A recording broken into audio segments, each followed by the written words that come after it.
na ulit kami dalawa. Kasi doon ako matutulog sa kanila. Ayun. Siya naman yung dadayo kasi Dadayo na nakaraan naman, ako dumayo.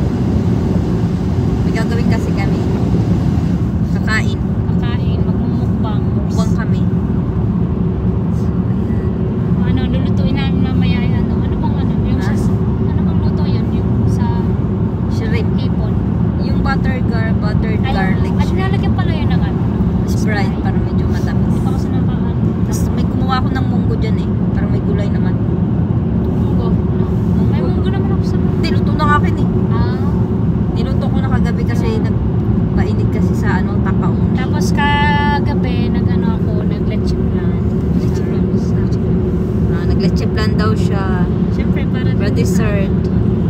Tapos may longganisa din. Ayan, marami kaming ulam. At saka bulars. Oh, madami kaming ulam.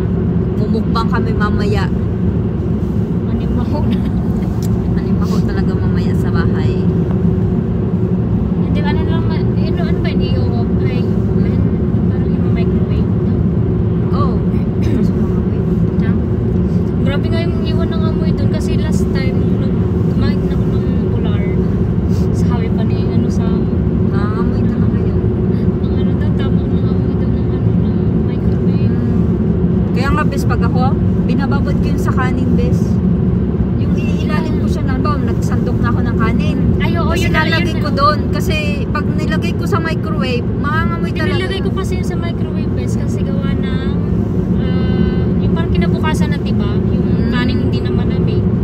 Hindi, yung kanin dapat ininit mo ng maraming init. O kaya Nilagay ko siya sa sa kanin, sa ilalim ng kanin. Oo. Kaso nga na mahog pa din yung Mamaho pa rin. Mamaya, pambaw, tayo, ilagay na lang sa ilalim para inano mo na ba yan? Tinanggal mo na sa freezer. Hindi po. Mamaya ko nang tanggalin. Magluluto pa naman tayo ng Ang inano mo lang yung sa yung hipon tapos lang. yung Langganisa. Okay. Yun ang aming yun ang ulam mga foods mamaya. namin mamaya. Kasi hindi ako kumain. Ako din. Hindi na umaga. Ay, napo-porridge yung pagkain.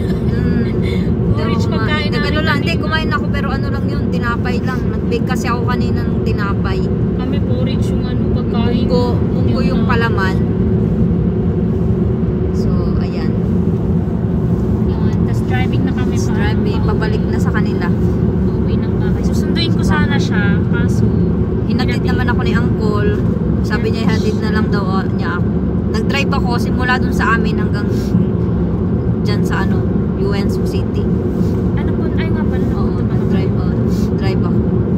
Sabi ko mag-drive na. Tapos bukas, magano ng mga pikirpis bago siya. Oo. Kirpis. Alam mo ba kung anong oras ang bukas? May na ako natingnan si Yoyo na magbinin. Binan na lang ako. So, Maganda mga hapon na kasi. hapon, sabi ko hapon lang. So, yun lang guys. Mamaya ulit ha. Kasi nangangalay na ako. Bye-bye.